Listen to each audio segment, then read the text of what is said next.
Tony, bienvenido, ¿cómo estás? César, encantado de estar con ustedes. Gracias por la invitación. Muy honrado de esta invitación. No, pues honrados nosotros porque aceptaste. Aquí contentos. Pues para platicar, hay mucho que atender bueno, el problema va a ser pararme, porque una vez que inicio, Sí, a todos nos pasa. De repente he grabado con algunos que luego se nos va el tiempo y ya después, ya lleva 3 horas, chile. sí la creo, sí la creo. Pero bueno, pues lo primero que me gustaría preguntarte es, ¿por qué diseño? ¿Qué pasó en tu vida de que te conectaste con el diseño? Es una buena pregunta. El diseño fue un accidente en mi vida, así lo veo. Fue un accidente maravilloso.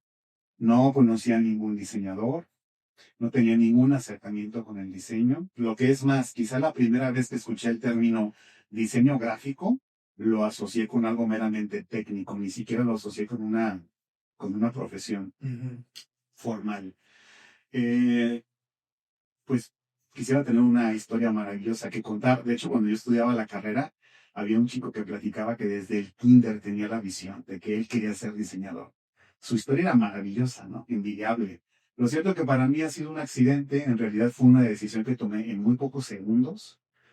No lo pensé, le aposté y gané. La verdad que ha sido maravilloso este recorrido. O sea, nunca estuviste en clases de pintura, nunca estuviste cercano al dibujo, nada de esto. O sea, terminaste la prepa y dijiste, te tienes que hacer trámites. Diseño. Es sencillo. Es, Así fue. Sí tuve un acercamiento, a lo mejor tenía una cierta sensibilidad con aspectos visuales, con aspectos de comunicación, pero ni siquiera los entendía como diseño. Lo que es más, cuando yo empiezo a estudiar diseño es cuando empiezo a identificar que tenía mucho que ver con mis intereses, pero la verdad es que fue un accidente y ha sido hermoso este accidente. ok. Y entonces, ¿cómo fue el inicio? O sea, ya te inscribiste a la licenciatura, entraste a la escuela y te topaste con, pues, tal vez personas más talentosas, menos talentosas, distintas o iguales, no sé, ¿cuál fue tu experiencia? Fue una experiencia muy particular porque en principio toda mi vida había estado acostumbrado a estar por las mañanas en la escuela. Y fue la primera vez en mi vida que empiezo a estar por las tardes en la escuela. Fue como un cambio. Sí. Aparte, yo estudié en la Universidad de Guadalajara, del cual me siento muy orgulloso. Ahora soy profesor también de la universidad desde hace 17 años. Y ha sido una experiencia muy particular porque el quad, donde termina el mundo, a esa hora por la tarde es un pueblo fantasma, lo sigue siendo hoy. Sí. Entonces, era como un espacio diferente, era una dinámica diferente, un horario distinto, y me empiezo a encontrar con personas que eran distintas a mí, pero al mismo tiempo conocí una persona, un buen amigo que sigue siendo mi gran amigo, con el cual hice equipo y creo que fue lo que me enseñó la universidad en esta primera etapa. Buscar personas para hacer buenos equipos de trabajo, hasta la fecha, ¿no? Es una gran lección que sigo recuperando. Y fue eso, fue encontrar personas maravillosas de todo tipo, ¿verdad? Empezar a entender también un plan de estudios que no tiene nada que ver con lo que hoy pasa en diseño gráfico en buena medida. Y profesores que no todos eran diseñadores gráficos, la cual es una realidad que nosotros hemos vivido probablemente también en tu caso. Hoy es muy distinto, por ejemplo, en la universidad. Y es eso, es como encontrar un lugar muy plural, muy rico. La verdad que fue una buena experiencia, con sus matices, pero fue una buena experiencia. Ok, ¿tuviste alguna materia favorita? Pues yo creo que las asociadas a diseño. En ese momento no entrabas directamente a diseño, pero las que te aproximaban a la experiencia de diseño me gustaban. O sea, la de diseño uno, 2, 3 y estas. Sí, las materias de diseño que son, digamos, las más importantes, que tienen mayor carga horaria, eran materias que para mí me gustaban y particularmente una que era teoría de la comunicación. Para mí la comunicación es un tema muy importante, así que pues cursar esa materia también significó algo especial. Que también es complicada, ¿no? Es de las materias que el grueso de la población de diseñadores como que no les gusta tanto, porque es donde ves semiótica y todas estas cuestiones más filosóficas o teóricas del diseño, porque la gran mayoría lo que quiere es entrarle al boceto, al dibujo, a los programas, y este tipo de materias siempre como cuestan un poquito de más trabajo. Pero me vi como en un reflejo, identifiqué muchas cosas que eran mis inquietudes e intereses en eso, porque el diseño creo que es una gran disciplina vinculada a la comunicación, cobra un sentido muy importante para mí. Entonces, para mí fue una buena experiencia. Sí, ok. Para mí, yo recuerdo que la clase, y siempre lo digo, que la clase de metodología, cuando fui estudiante, pues era una clase que no, o sea, me costaba mucho trabajo, me daba flojera, y porque metodología de investigación estaba más asociada como a las materias ya para tesis, te preparaban como para hacer tu investigación y que ya te pudieras titular y eso, ¿no? Pero esa materia nunca me gustó tanto hasta que ya egresé y empecé a trabajar, le encontré el valor a esa materia, pero así me ha pasado con muchas, ¿no? Que en algún momento creía que era como, o se mencionaba incluso, ¿no? En la generación de como, ¿y para qué nos enseñan esto? Sí. Pero pues tiene su sentido, su razón de ser. Mucho tenía que ver también con quién estaba al frente del grupo, las dinámicas, los ejercicios. Yo creo que hay materias que por muy teóricas o muy complejas que sean, de la forma en la que lo presentes o la dinámica de lo que pasa en clase, pues también tiene que ver mucho el Sí, atractivo, ¿no? también, claro, también la elección del profesor. Sí, definitivo. ¿Y algún mentor de la escuela? ¿Recuerdas algún profesor que dijiste, me cambió? Sí, varios profesores, hay varios profesores. Uno al que le tengo un especial cariño y aprecio es el doctor Leo Mora, por ejemplo, de la Universidad de Guadalajara. Jorge Campos, que ya estuvo aquí también, Ujú. que él no es mi amigo, él es mi hermano, con el cual tengo proyectos y hacemos muchas cosas juntos. Y un grupo de colegas, sí, yo creo que ellos principalmente, algunos más buenos amigos, personas de las que he aprendido mucho. Que bueno, primero compartiste como alumno y ahora que eres profesor, pues ya has entablado una relación distinta. Sí, es una buena relación, sobre todo basado mucho en el respeto y la admiración. Nos respetamos, nos admiramos, pero somos buenos amigos, así que también te da ciertas licencias, ¿no? Claro, La claro, verdad que la pasamos muy bien juntos. qué bueno. ¿Y cómo fue que en este trayecto de estudiante eh, decidiste ya cómo dedicarte a la academia o tuviste otro trabajo o llegaste a agencias o qué pasó? Mira, esa sí es una buena historia. Yo estaba como en el tercer año de la primaria y tuve como una visión, así como Mike Wazowski quería ser un asustador. Ujú. Yo sabía que iba a ser maestro. Me apasionaba muchísimo el tema. Ok. La dinámica de clase, poder compartir, conectar, claro, ahora sí lo defino. Y entonces pensé que iba a ser un maestro de primaria, porque era lo que conocía entonces. Y siempre sabía que la docencia era para mí, que la iba a encontrar. El diseño gráfico se vuelve mi carrera, se vuelve mi profesión, que lo veo más bien como un estilo de vida en buena medida. Y pasa un accidente maravilloso en el 2009 cuando se suman estas dos áreas, estos dos universos convergen, pasa algo maravilloso en esa combinación. Sí, yo todavía no terminaba la carrera, todavía no era profesor, naturalmente, aunque ahí tuve una historia muy interesante que después les platicaré. Y me empiezo a dedicar mucho a la gestión y organización, que es otro ámbito que también he desarrollado. Creo que hay una parte nata, en mi caso, pero la he ido desarrollando también en los años, que es la organización. Y durante muchos años aquí en la ciudad de Guadalajara había un evento muy importante y un día de la noche a la mañana era coordinador general de ese evento. Era un evento internacional. También hacíamos las Design Week aquí en Guadalajara. Yo en ese momento tenía 20, 21 años más o menos. Ok. Y fue para mí, pues, otra escuela. Aprender muchísimo. Al mismo tiempo empecé a escribir, fui articulista de la revista que organizaba todo esto. Así que la experiencia fue maravillosa. Creo que en esa época fue el trabajo de mis sueños. Y entonces viene la oportunidad de dar clases y me dan a elegir. Y elegí naturalmente dar clases. Ok. Pero se dan cuenta de que había potencial con las dos cosas y así permanezco por varios años. Yo siempre he hablado en las conferencias que he dado sobre todo para los universitarios, que hacer carrera en el diseño hay muchas vertientes, ¿no? Sí. Porque luego creo que nos quedamos con el sesgo de querer ser el típico diseñador de arte, ¿no? Mm. O el típico diseñador que hace ilustración. Pero dentro del diseño, justo en estas conferencias, planteo todos los posibles perfiles que hay, ¿no? Sí, claro. O sea, puedes estudiar diseño y terminar siendo tatuador, o puedes estudiar diseño y terminar haciendo animación y video, cine, puedes ser especialista en términos de impresión y ser así el mejor, ¿no? Pero a partir del diseño o la docencia, que también es importante tener estos perfiles que si bien no van a dedicarse al 100% a la gráfica, pero son estos perfiles que nutren, ¿no? Algo que a mí me pasaba siendo estudiante era que yo creía que los docentes eran como los frustrados del diseño, ¿no? Que decía, bueno, sí, seguramente no tuvo talento y por eso se puso a dar clases.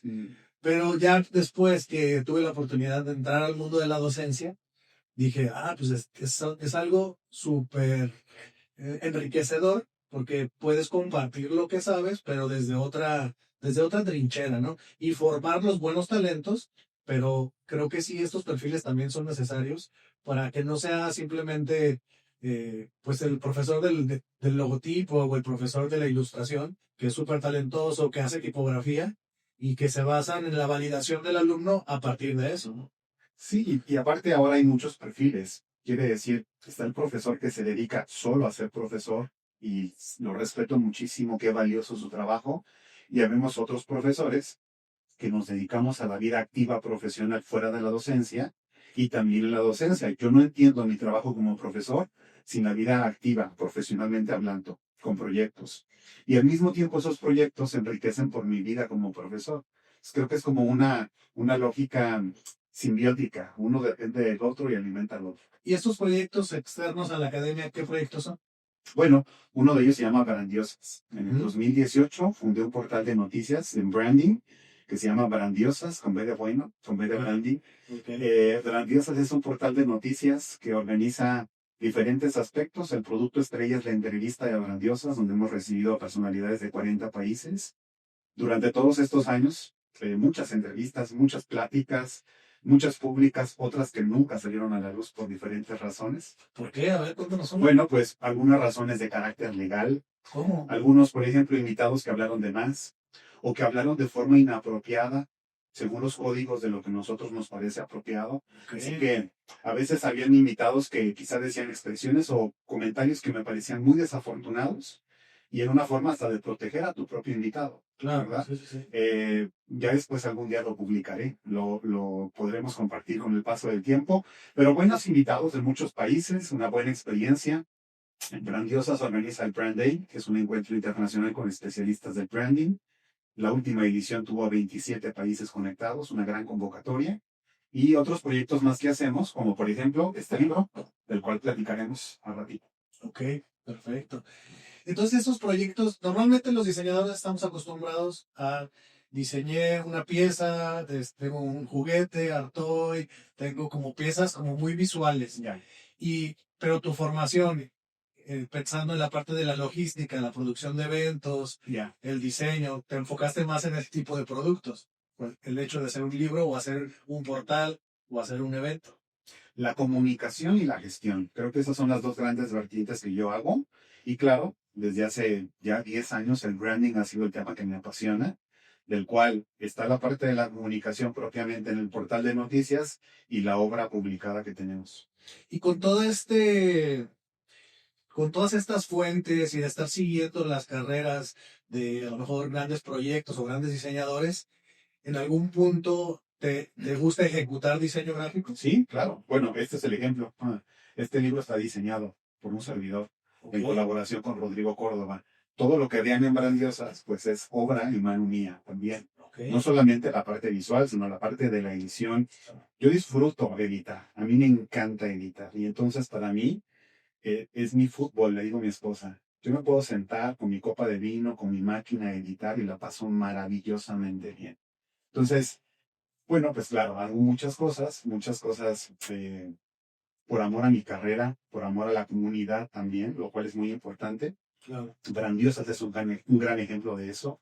El Brand Day, que convoca a tantas personas de forma gratuita, es un gran ejemplo de esa contribución que también hago.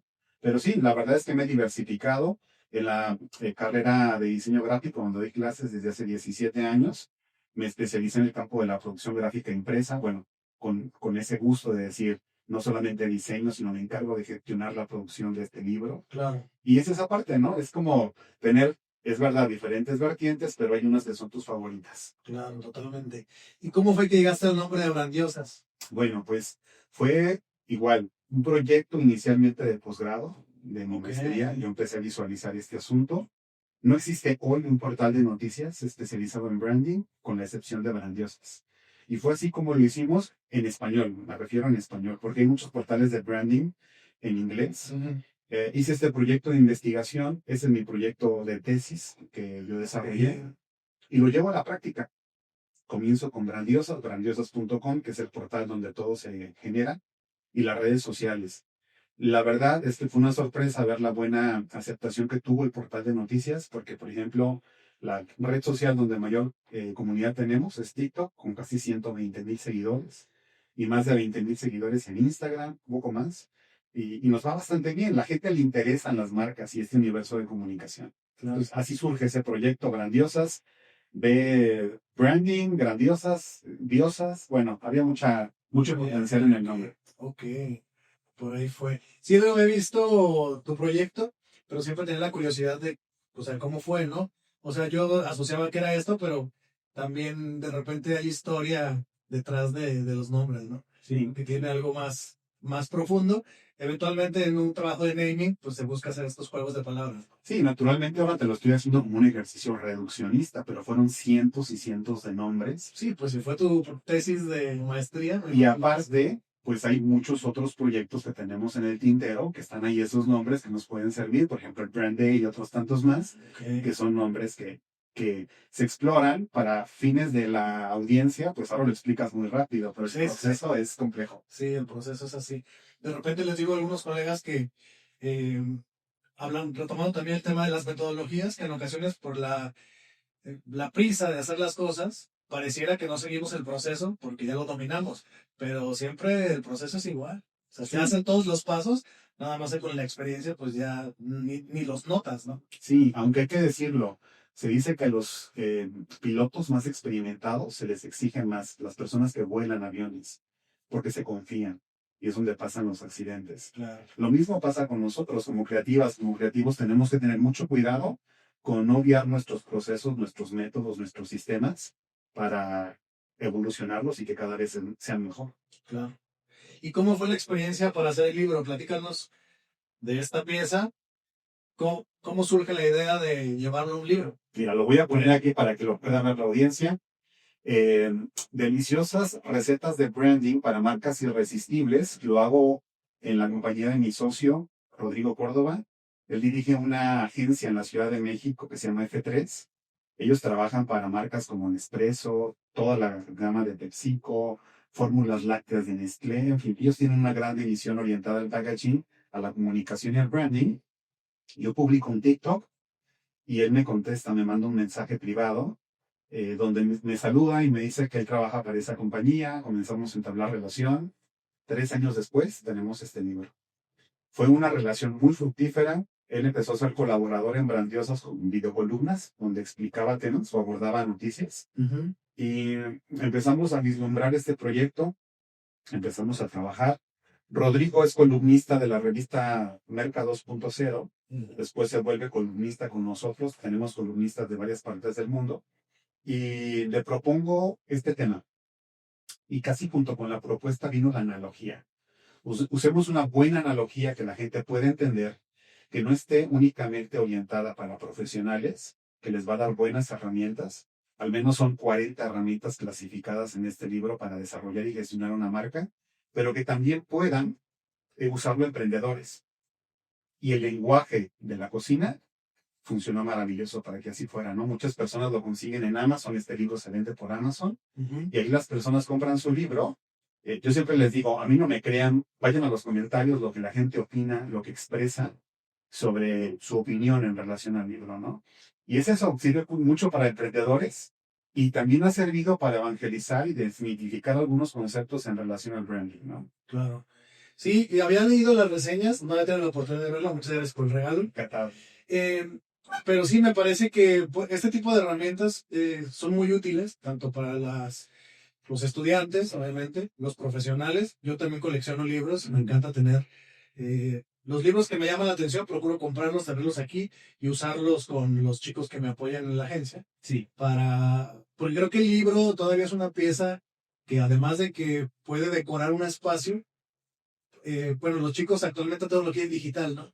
Pero yo creo que los libros físicamente tienen lo suyo y también pues sirven de consulta, se ven bien los espacios y es distinto la experiencia de estudiar algo o leer algo que lo tienes en la mano a estarlo viendo en la pantalla, ¿no? Entonces me parece una muy buena herramienta. diste el clavo con esa última idea. La verdad es que educarte con un libro impreso es una experiencia diametralmente distinta a leerlo en pantalla. Aquí hay una intimidad diferente, hay una comunicación, un diálogo distinto. Y quienes lo han leído, quienes lo leen, quienes son nuestros lectores, es justamente lo que dicen, ¿no? Porque son personas que usualmente, por su rango de edad, que son muy jóvenes, muchos de ellos, me platican la experiencia de leer un libro impreso, porque casi todo lo consumen de forma digital, ¿no? Sí, sí, sí. Pues ya lo revisaremos a detalle y Me encanta, después platicaremos de eso. por favor. Oye, ¿y el branding fue consecuencia del libro? ¿O No, consecuencia de Grandiosas? Grandiosos lo organiza. De hecho, el brand day es consecuencia de la audiencia que tenemos. Ujú. La audiencia fue la que lo pidió. Ok.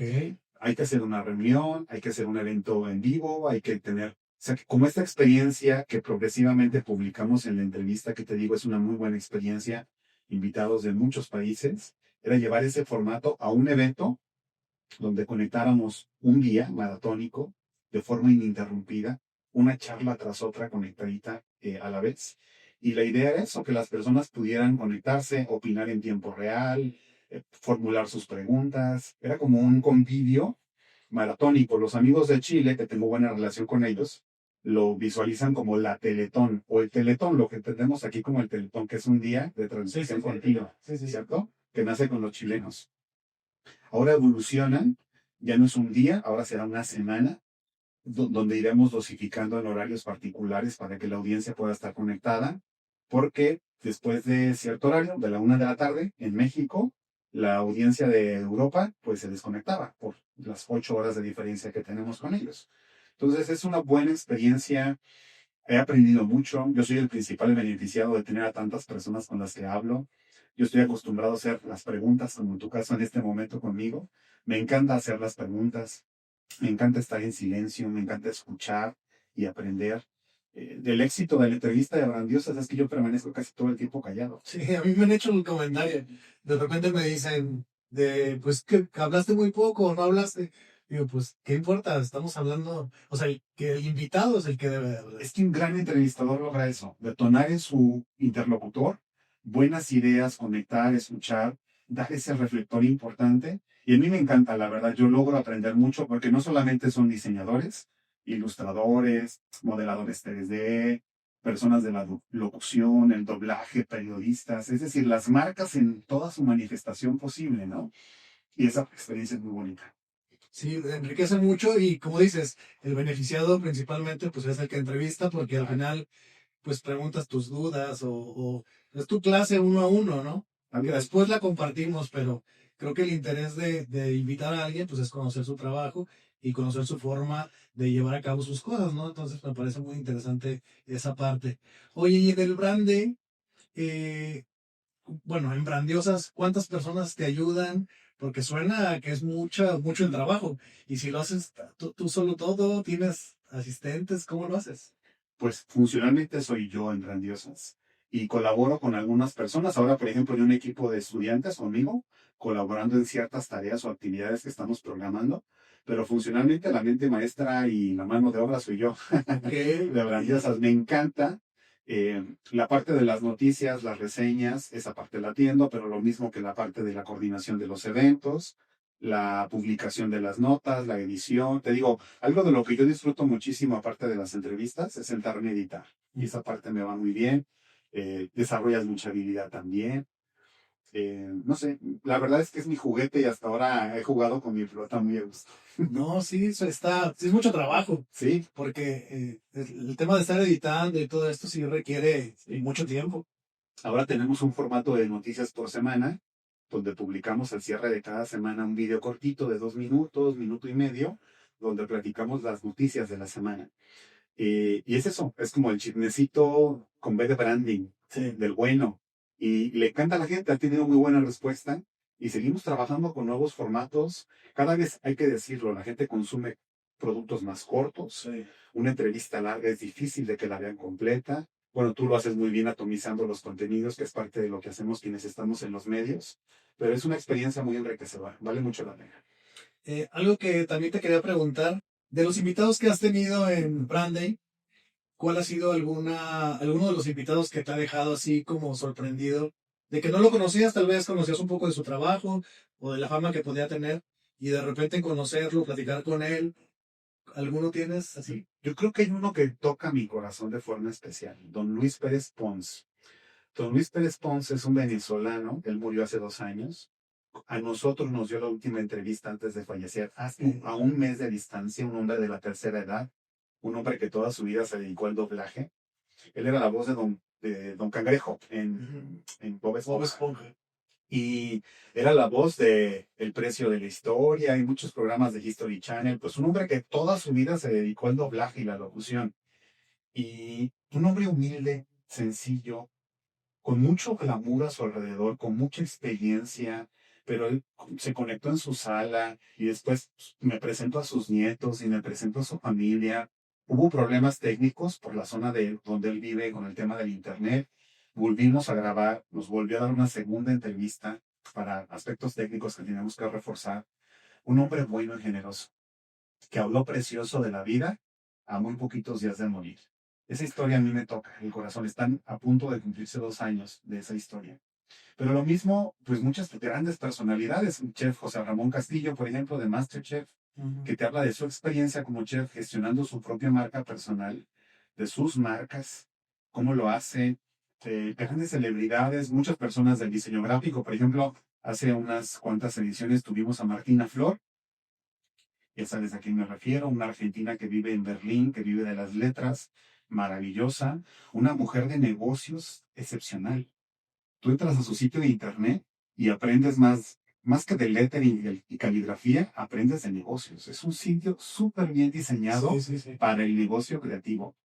Martina Flor y muchos otros más. Pues la verdad es que estoy omitiendo muchos nombres. Son muchas personas de las cuales he tenido la oportunidad de conocer y muchos de ellos ahora mantenemos comunicación activa. Nos escribimos, tenemos grupos de WhatsApp, eventualmente vienen y nos vemos. Hace muy poquito vino Guillermo Dufresne. Eh, Él está a punto, bueno, no quiero cometer una indiscreción, pero está a punto de recibir un premio muy importante en su categoría a nivel global. Y él estuvo conmigo en la universidad, nos sentamos a comer, platicamos, un argentino que se dedica a la perspectiva sostenible, aplicada principalmente al packaging, a productos impresos, un diseñador maravilloso. Y así como él, es lo que me ha permitido Grandiosas. Así como en tu caso, conocer a personas extraordinarias. Hoy estoy aquí contigo gracias a Grandiosas. Claro. Y esa es una muy bonita oportunidad que me da de conectar con personas como tú. Sí, la verdad es que algo que yo he querido hacer, además de comunidad con la comunidad de diseño, también quería involucrarme con los que generan contenido Sí. de lo mismo que me gusta, ¿no? Del tema de diseño. Entonces, cuando ya vi tus contenidos y todo esto, dije, mira, me parece interesante platicar porque obviamente tú tienes una perspectiva, yo tengo otra perspectiva, pero al final, pues, el que estar como en el medio, pues está padre conocernos. No, y se trata de colaborar, César. Tú me invitas a mí, yo te invito a ti, hay proyectos colectivos, bueno, justamente así nació este libro, de vernos y colaborar y unir esfuerzos, de eso se trata. Me gusta mucho pensar así. Nuestra generación es una generación que colabora, que conecta, no porque las generaciones atrás no lo hayan hecho, todo lo contrario. Pero hoy en vez de pensar de forma individual, pensamos en colectivo. Y eso es algo muy bueno porque todos nos beneficiamos. Y ahorita que tocas el punto del tema de comunidad, ¿cómo es que te vinculaste a estos concursos donde haces como, tienes una relación de jurado para proyectos y toda esta parte? ¿Cómo fue esto? ¿Llegó de Grandiosas? ¿Viene de la universidad? ¿O qué pasó? Es gracias a Grandiosas. Okay. Sí, directamente por Grandiosas. La verdad es que hoy soy jurado en los premios EFI y en los Best Branding Awards.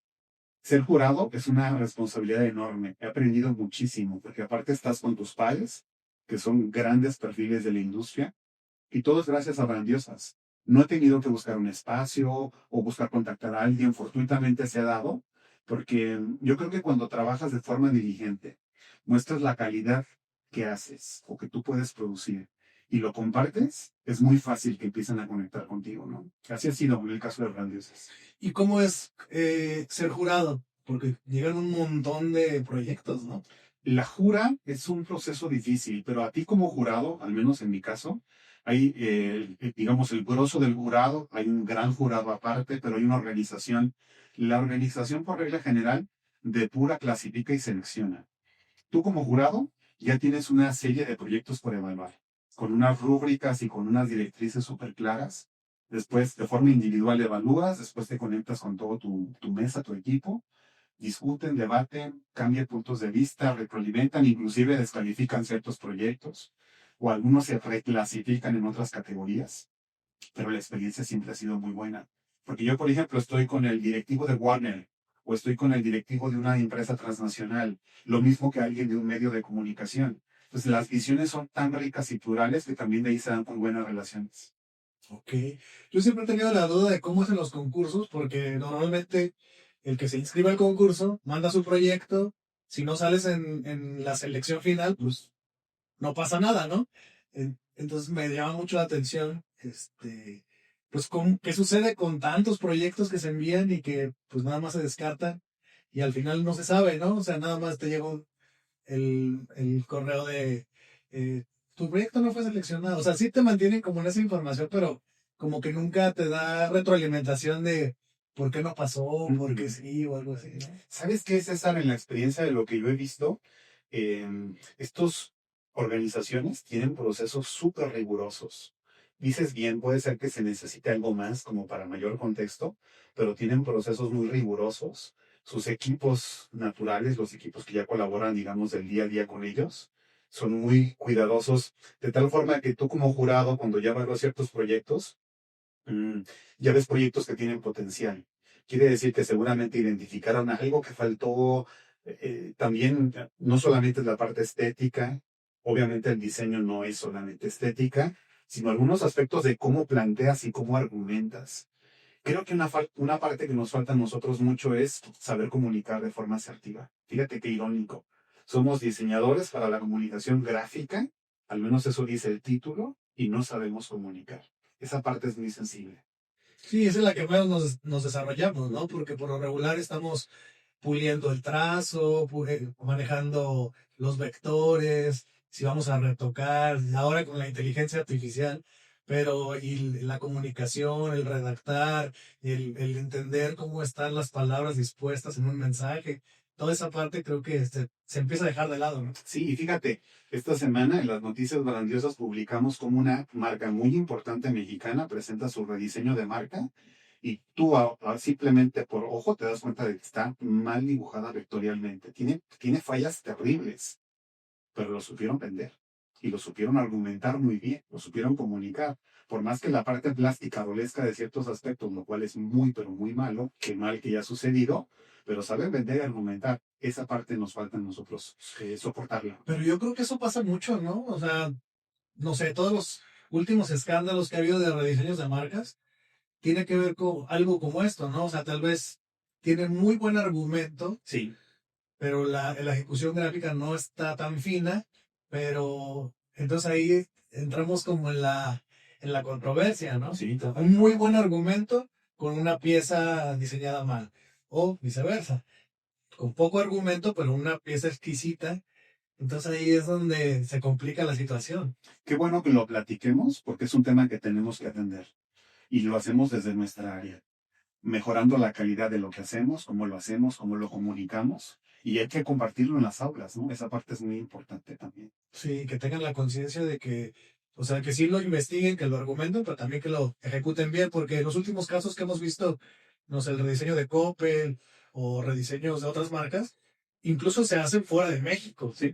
pues con grandes firmas de Estados Unidos o de Europa, y no las diseñamos nosotros aquí en México, ¿no? Pero ¿a qué se debe? Que sí tengan un muy buen argumento, pero luego vemos la ejecución gráfica y pues bueno, la de Coppel ha sido todo un tema, ¿no? Sí, la verdad es que son propuestas que te das cuenta de que falta una mejor ejecución que va de la traducción de lo lingüístico a lo visual, que se sostenga, que sea elocuente, que sea clara, que se vea una evolución, que haya buena conexión.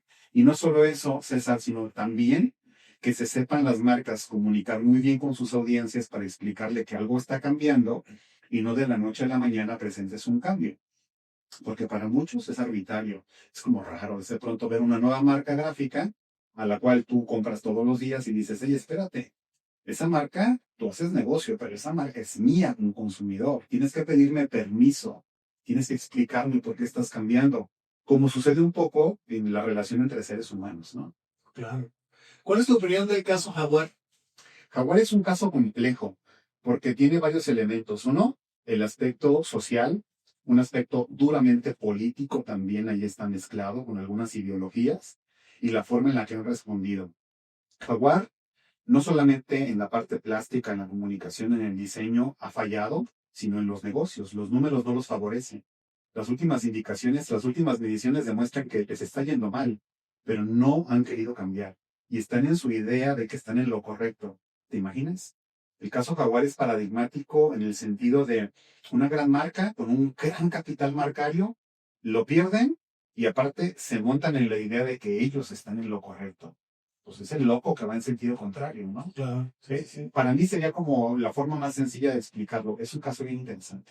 Cuando surgió el rediseño y que muchos estaban defendiendo el rediseño, que porque se ve moderno y no sé cuánto, yo siempre les decía, pues, es que, porque el argumento era, es que ya va para las nuevas generaciones.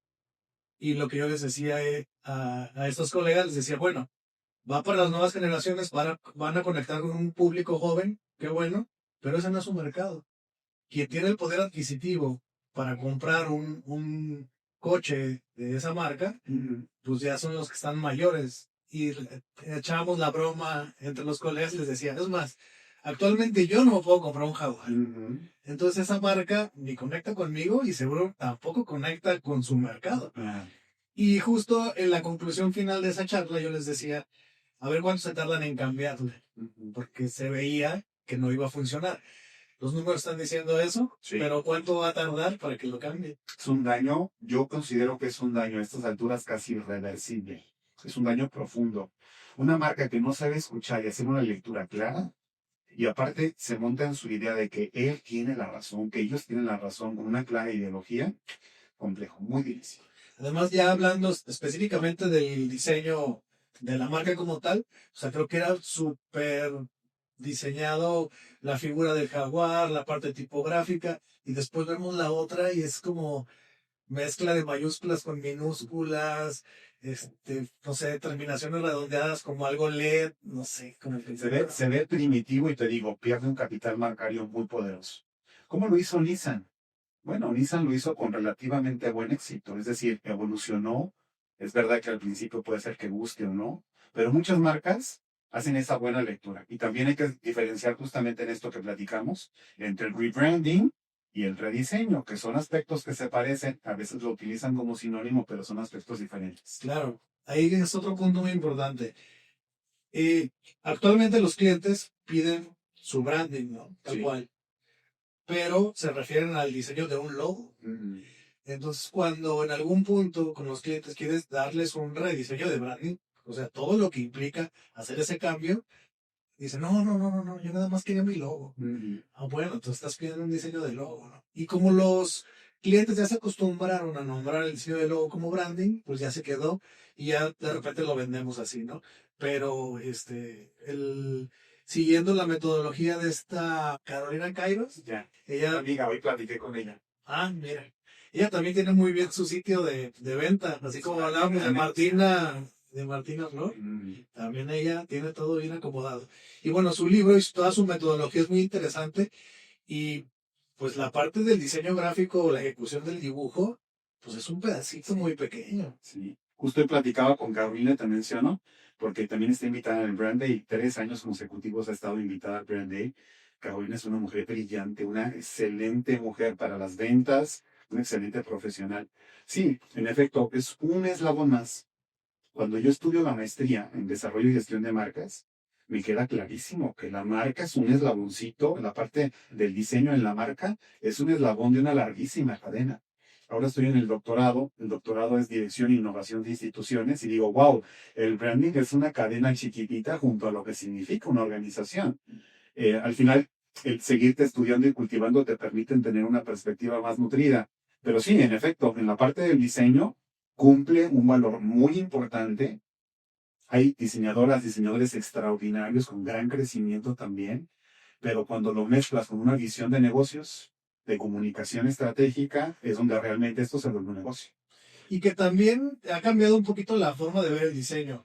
Ahora estás mencionando estrategia, negocios, escuchamos rentabilidad, puntos de equilibrio, cuando en teoría, por lo menos los de mi generación, sufríamos de que en la academia nos enseñaron a cotizar, a cobrar, toda esta parte que es esencial para la gestión del diseño.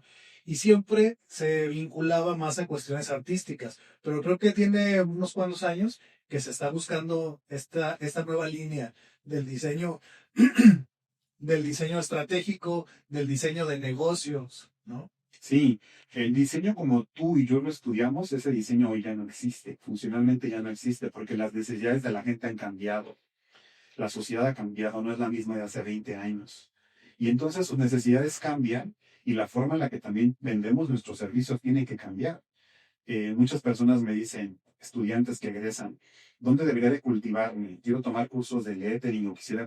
Está bien, todo eso es válido, pero deberías de sensibilizarte sobre los negocios, sobre el diseño estratégico, la comunicación, la economía, las finanzas, qué está pasando en esos entornos, porque eso amplifica tu visión, tu conocimiento, lo conectas ahí, bueno, es como un catalizador, lo potencia. Algo que también yo les digo mucho a los chicos con los que trabajo, que me preguntan mucho de, oye César, enséñame a vender proyectos de diseño. Pero la verdad es que vender proyectos de diseño, no digo que lo que menos importa es saber diseño, pero como siempre te conectas con personas emprendedoras o empresarios, pues tienes que también tener De acuerdo. sus códigos, ¿no? Su tema de conversación. O sea, no vas a llegar con un empresario de una marca a hablarle del escándalo de Coppel o del rediseño de Jaguar. Pues a lo mejor vas a tener que hablar de temas de finanzas o movimientos de los mercados o temas de cambios del SAT, ¿no? Mm. Temas que le van a ser interesantes. Entonces creo que sí, creo que como diseñadores también tenemos la responsabilidad de aprender de otras disciplinas más profundamente en términos de negocio. Y si vendes diseño es el peor negocio, es la realidad. Necesitas alimentarlo, fortalecerlo con otras áreas, con otros temas, ampliar tu propio horizonte como creativa, como creativo, y entonces se vuelve rentable. Y muchos se quejan de la rentabilidad en el diseño, ¿no? Yo siempre digo que pues sí se puede vivir bien y estar bien siendo diseñador o haber estudiado diseño, pero creo que todavía hay muchas generaciones que siguen haciendo sus memes burlándose de la generación, más bien del gremio, ¿no? Sí. Que forman parte y se siguen burlando. Si fíjate que es propósito, está bien la chunga, el cotorreo, está bien, pero que es propósito dedicarle tu tiempo a hacer un meme para atacar a tu propio gremio. O sea, es absurdo. En vez de que mejor nos cultivemos, mejor mejoremos nuestras prácticas, lo que hacemos, cómo lo hacemos, mejorar nuestra imagen. Bueno, esa es mi forma de ver. Sí, sí, sí, coincido contigo. Y en esta carrera que tienes de docente, empezaste en la Universidad de Guadalajara. ¿Y cómo es que decidiste cambiarte al TEC o lo combinaste o qué sucedió? No, yo soy profesor de la Universidad de Guadalajara desde hace 17 años, orgulloso. Ahí llegué y ahí quiero seguir. Feliz de estar ahí. Es un lugar único, la dinámica, la gente. Yo colaboro como profesor también de cátedra, perdón, en el TEC de Monterrey. Ha sido maravillosa mi experiencia porque yo no doy clase a diseñadores. Ok. En el TEC yo doy clase a personas de negocios, de finanzas, de administración, de marketing, de comunicaciones. Y entonces eso me hizo reinventarme a mí mismo. Era como, yo creo que el primer día que di clases ahí en el TEC me temblaban hasta las ideas. Era volver a replantear lo que iba a decir, cómo lo iba a decir. Porque si tú estás en un ámbito creativo, te puedes dar un montón de licencias y quizá ni te entiendan de lo que realmente estés hablando en términos de economía, finanzas, comunicación, etcétera, ¿no? Administración. Pero frente a administradores, personas de finanzas, negocios que llevan años estudiando, tienes que ponerte otra vez a estudiar entenderlo muy bien y decir desde mi ámbito en el que yo me desempeño, que es el branding, es lo que les vengo a compartir. La verdad que la experiencia es muy buena, es un muy buen espacio de colaboración, una visión diferente también de negocios en las personas que ahí viven, que ahí estudian. Y complemento muy bien, mi vida académica está en el grosso de la Universidad de Guadalajara, yo soy profesor de tiempo completo, ahí también hacemos mucha investigación, mucho desarrollo, y el TEC pues es una tarde feliz para mí, para convivir y compartir con personas maravillosas. ¿Cuáles son las materias que impartes en la UDG y cuál impartes en el TEC? Durante muchos años en el UAD, en la Universidad de Guadalajara, impartí temas de diseño estratégico, la especialidad de branding, que es el ámbito donde me desempeño, pero desde hace 17 años me dediqué al tema de la impresión, todo lo que tiene que ver con producción gráfica, preparación de archivos para darle salida a impresión, aspectos técnicos de preprensa o preprensa digital. El pliego, las medidas, el rendimiento. Tal cual, cotizaciones, presupuestos, materiales, gestión de proyectos en el ámbito de la producción, que es actualmente donde estoy dedicando mi tiempo al 100% en las clases del CUAD actualmente, que tienen que ver con impresión y la perspectiva sostenible, que es la impresión con esta perspectiva medioambiental. Uh-huh. Y en el TEC son concentraciones, les llaman, donde convergen varias carreras, por eso justamente son diferentes carreras, y vemos temas, por ejemplo, lo más inmediato, redes sociales, que tiene que ver cómo administran las redes sociales. En mi caso ha sido muy interesante porque voy a explicarles un tema, pero soy el profesor que les habla de un tema, pero que les dice, hey, tengo 120,000 seguidores en redes sociales. No simplemente te teorizo sobre lo que debes de hacer, sino yo soy un caso práctico de una marca que gestiona esa parte con relativamente éxito, ¿no? Entonces, ha sido una buena experiencia porque pones la teoría, pero también desde tu parte práctica, cómo lo has hecho, cómo lo has construido, ¿no? Para mí, el grupo o las clases que me han retado más y que me ponen a temblar las ideas, como dices, Sí, es cuando he dado clases en maestrías, sí.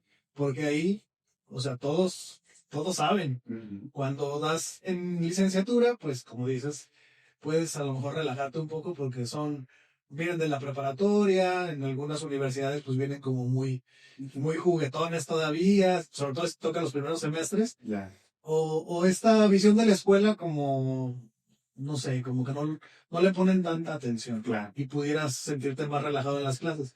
Pero cuando das una clase de maestría, o sea, si te sientes con todos los ojos encima, como a ver en qué momento se equivoca, o no sé, si son muy expresantes. Sí, es un desafío, es otra audiencia, son otros códigos, es una dinámica diferente, es una experiencia que ellos tienen que también se pone al servicio de la clase, pero en mi caso también cuando esa misma experiencia de ellos les das el espacio para que la comuniquen, la compartan, y tú eres un facilitador entre todos, creo que hace que tengas buenas clases, ¿no? Pero sí, el nervio siempre está. Sí, siempre está, a pesar de que ya son varias, bueno, no sé, en mi experiencia, pues muchos proyectos presentados ante Sí. ejecutivos, las reuniones, todo eso, la verdad es que los alumnos siempre son los que, o una mala clase, no sé si te ha pasado que de repente planteas cómo va a ser la clase, Mm. llegas y como que no conectó, es así como los estandoperos que tiran un chiste y no conecta y es como, ¿y ahora qué hago? Ujú. Sí, bueno, ese riesgo se corre toda la vida. Sí. Yo tenía 20 años cuando di mi primera conferencia magistral y en la primera línea habían profesores que habían escrito los libros cuando yo estudié la carrera, ¿no? Uno de ellos, Román Esqueda, al quien le tengo muchísimo aprecio, es un gran amigo. Este famoso libro del juego del diseño, bueno, yo lo estudié en la licenciatura, él estaba ahí y entonces llego y presento mi charla y tuve como un golpe de suerte porque pensé, y lo dije, esta charla yo la he diseñado para los estudiantes a quienes me dirigiré en esta ocasión. O sea, de inmediato puse a un lado a todos los grandes que estaban en esa línea para decir, no me voy a dirigir a ustedes, voy a dirigirme a los estudiantes desde mi poquísima experiencia, ¿no? Siempre lo recuerdo, lo recordamos Román y yo con mucho cariño esa anécdota. La verdad es que es un desafío y la verdad que también las nuevas generaciones presentan otros desafíos para conectar y vincularte, hacer que participen, que levanten la mano, que estén activos, es todo un reto. Para ir cerrando, Tony, me gustaría saber qué es lo que sigue para ti. Mencionas que estás estudiando el doctorado. ¿Cuáles son las intenciones de esto? ¿Por qué lo haces? ¿Crecimiento en la academia? ¿Qué es lo que estás O sea, ¿qué es lo que estás buscando? Que estás haciendo algo ahorita para el futuro. Sí, bueno, la parte del doctorado se alinea con el trabajo que hago como profesor de tiempo completo en la Universidad de Guadalajara. Es un trabajo que adoro. Yo me levanto todos los días a las 5 de la mañana para dar clases. Y siempre les digo, a mí me pagan por levantarme a esta hora, porque la verdad, ya estando ahí, todo fluye, todo es maravilloso, la paso increíble. Se alinea con el tema académico, el doctorado, que por cierto ahora es mi doctorado para hablar de cómo fortaleces tu forma de ver el mundo y cómo interactúas con él. Ahora en el doctorado casi todos mis compañeros son directivos del IMSS, todos son médicos, casi todos. Y entonces estoy con puros médicos y estamos hablando de temas directivos, de organización, innovación, etcétera. Y eso me abre una nueva perspectiva. La verdad es que ahora estoy entre puros médicos y te hace pensar diferente, entender diferente también el mundo. Escribo, estamos trabajando en un par de libros nuevos también. Y es eso, alinearlo hacia la investigación. Está el Servicio Nacional de Investigadores, el cual es una aspiración que tengo también, que estoy buscando junto con el doctorado, y se alinea con mi vida como profesor y en la academia. Y por otro lado, está Brandiosas. Brandiosas, los proyectos, capacitarme más, ser un mejor profesional y ampliar la plataforma de comunicación que tengo ahora para que llegue a más personas. Ah, pues muy bien, Tony. La verdad es que disfruté mucho la conversación. Yo igual. Dominas la plática mucho. Ahora sé por qué le va también a tus contenidos. Dominas la palabra. Se Claro. nota que tienes muchos años dando clase. Y pues nada, pues agradecerte que vinieras al podcast y que nos platicaras tu visión. Encantado, César. La verdad que estar con tu comunidad, muy bonita. Sigo los contenidos, veo a tus invitados, muy honrado de que me hayas considerado. Y hagamos equipo, sigamos colaborando juntos, hagamos equipo, de eso se trata.